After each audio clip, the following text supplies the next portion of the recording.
All right, we got two more. I'll do the easy one first.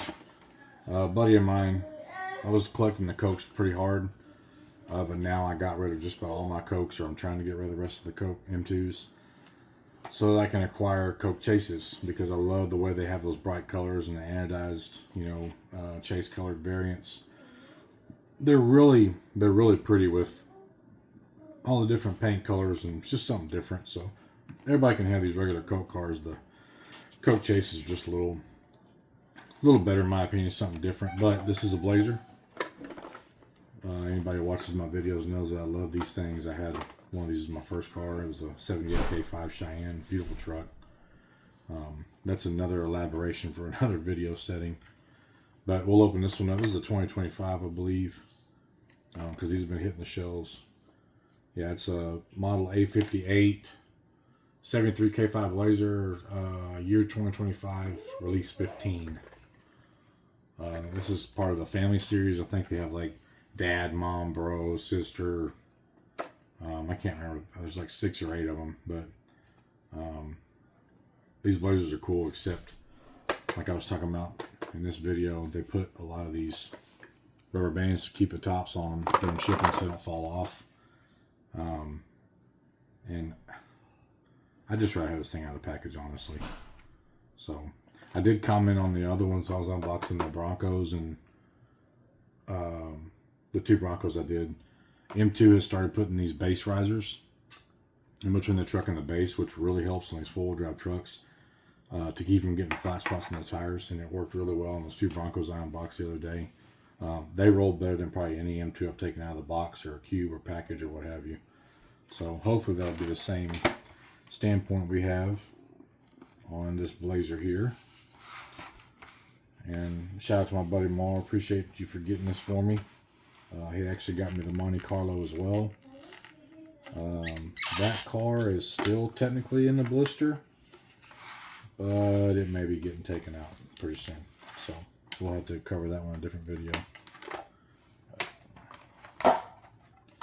Again, it comes in a cube. I'll keep it.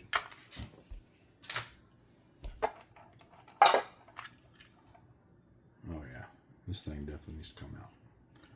We will take the truck off the base and cut those rubber bands because I don't want to scratch the paint with that X-Acto knife. I got pretty steady hands, but I'm as Toby Keith would say, not as good as I once was. Even someone as good and as badass as me has their days where they just get a little shaky or unsteady. So, and then they mount the riser to the truck too. This one's a little bit different than the one that was on the Broncos. It's silver in color. It almost looks aluminum. But I'll take it off and throw it in a bag and put it in the cube, and that'll be the end of it. It'll be history. In the event I ever want to get rid of this thing or give it to somebody and they want the display case for it, I'll dig it out of the box to keep all those in, and we'll cut it down here. Alright, so it's got 2 bands on it. Normally you have them like in front of the wheel well and behind the wheel well. I've seen on some of them. This one just got pushed forward, I guess, because it has the stuff on the roof rack. But top comes off. Let's see how it rolls before I show it on the camera. Oh yeah. See, that's how these things should roll, man. Something I see that I don't like is the roll bar is like super low.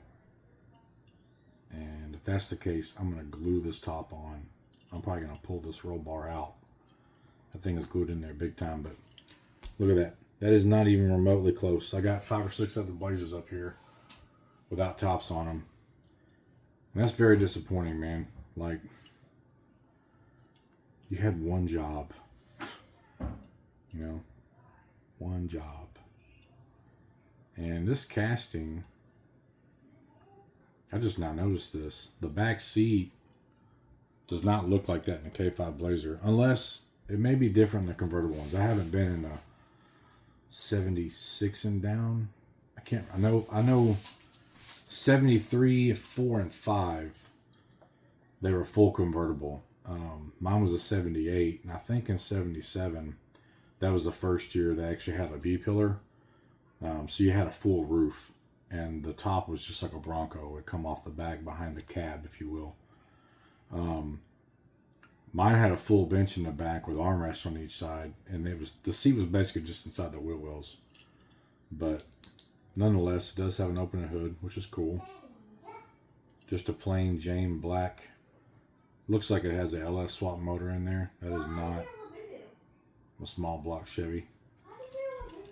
It's kind of hard to see in there, but it looks like a late gen LS. Hood's pretty decent on it.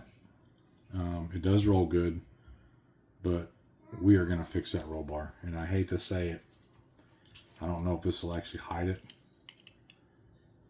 Yeah. This is what it looks like with the top on it. That's the front. And see, little details like this. I mean, just put a matching spare on the rear, man. I mean, that's just whatever. Anyway, there's a lot I could say about Castline, M2 machines. They haven't been around forever. They do make some nice stuff. I love their products, but just, I mean, these things aren't $4 or $5. They're $8, $9, $10, $11 on shelves some places. Is it really going to hurt you guys to spend a little more time on setting the glue on these things and make sure it's where it's supposed to be? Because that looks like Fido's ass. What it really does. And the problem is, if I cut the roll bar out whenever the top is off, someone's going to go, wait a minute, that ain't right. So, again, the paint's really nice. It's got a good finish on it. That's Coke Red if I ever saw it. I love how they put the chrome wagon spokes on it.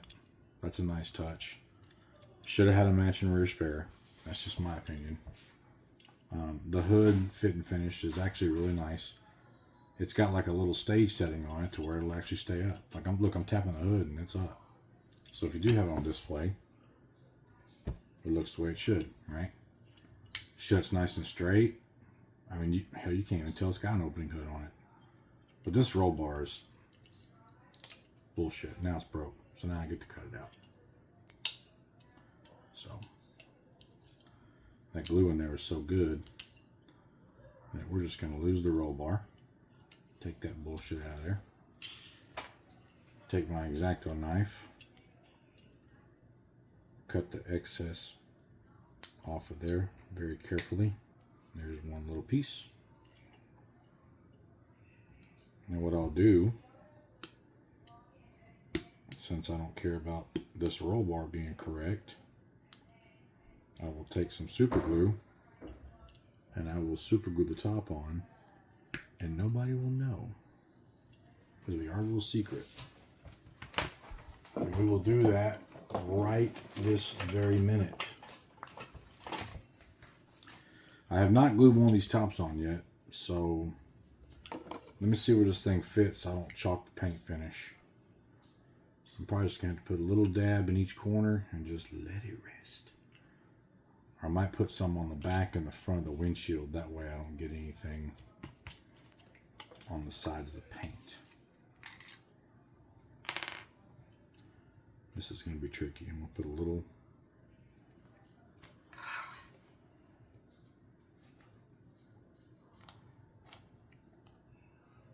Oh, God.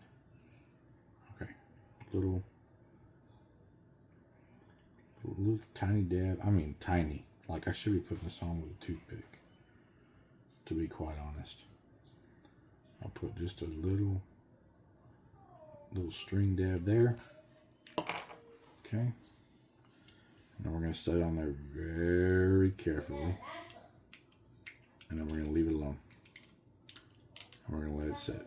I'm glad I got all that on video, because eventually I want to take that to somebody and tell them, man, that's garbage. So, doesn't feel real solid, but it's on there.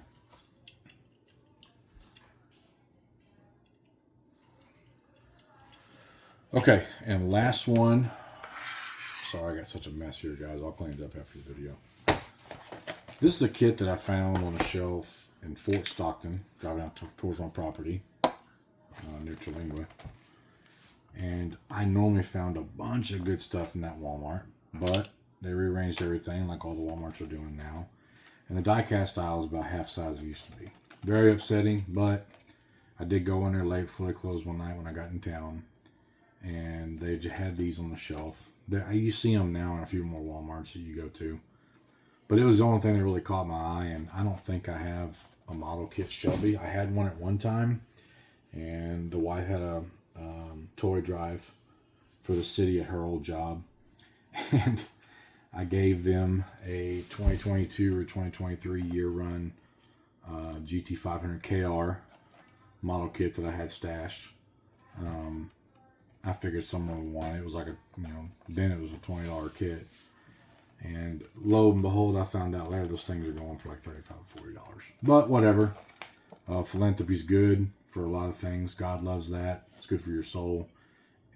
And I'm blessed in a lot of regards, so whatever. Some kids playing with it now, or it's on their shelf, or some less fortunate uncle or big brother, he's got something to admire now, and it was doing a lot better to go to them than sit away in the tote box, just waiting for me to crack it open and enjoy it. So I wanted to get this one.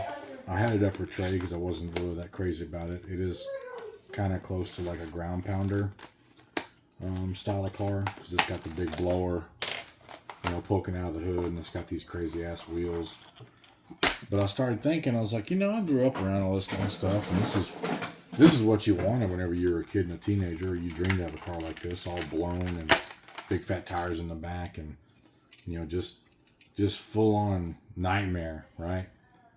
So I figured I'd take it out of the box and put the lift up on the shelf and put the car up there and stick another Mustang under it and what have you, right?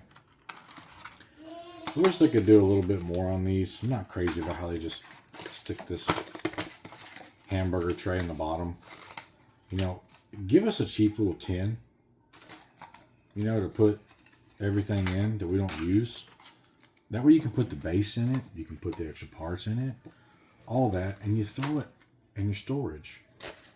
Or make it slide enough, make it big enough like this size where you can take the lift apart, take the base apart, all the spare parts, they go in there. That way, if you ever want to do something different with the car, you know where to, oh hey, this paint, it matches the car. This is all the parts for that car. No, M2's got to just cheap out and, spend 73.5 cents on this bullshit with stuff printed on it. And, they can't spend another $2 to $3 manufacturing and, scan printing some logos on it, and upcharge us another $4 or $5. We will pay for it. Do it. I promise you. No one take my idea and send it to me in the comments and contact Castle and steal it and make some kind of license agreement or something. So I might have to send them a message, just as an idea. So Shelby GT500 67. This is model number R77 25-03. So it's 2025 and it's release 3. What really caught my eye about it, I didn't even realize this thing had bats on it until just now. It looks like confetti or some kind of, really wild graphic from the 90s, early 2000s. But, first gen Mustang, man, especially a Shelby. Being a Texas boy, Kel Shelby, I have all kinds of relation to that guy in some manner, like having property out in West Texas. He owned a bunch of property out there, sold a bunch of property out there. He was really involved in all the road racing out there. He makes good chili mix. He established the Ford Mustang and put it on the map. Ford did a really good job with their Mustangs, but let's just be honest. Between all the involvement he had with the Hirsch Rent Racers and the Shelbys themselves, and the list can go on, right? So this is nice. I like this. It comes with just one engine option, which is fine. It's got some chrome reverse wheels in here. Probably wouldn't be the flavor I put on there, as wild and crazy as that car is. So I'll probably go with the traditional, Krager 5-spokes. I do like that you get 2 different tire options, so that's a Krager 5-spoke style wheel. And then it's supposed to come with pink line tires, which is probably what's going to go on there. And then the other option is, like I said, the chrome reverse wheels. Or really a moon, right? Because the chrome reverse would be a steel with a big oversized like center cap. But stainless polished, you know, moon wheel. And then it's got Goodyear yellow letter Eagles for the tires. So here's the engine. Some kind of big nasty blown, probably 427 or 428. This thing's gonna look so badass when we put it together. So this car will probably go on the shelf up high. This thing is just gonna look too rad when it's all built. I may kind of disguise it in all the rest of my Cadillacs and see if someone notices it. So that's it. I'm gonna piddle with these things a little more and put them together and kind of play around with the wheels and tires. No one wants to watch that. And maybe if I feel like it, I'll decide on what I went with and you know, give you all a few camera shots of those cars when they're done. Enjoy.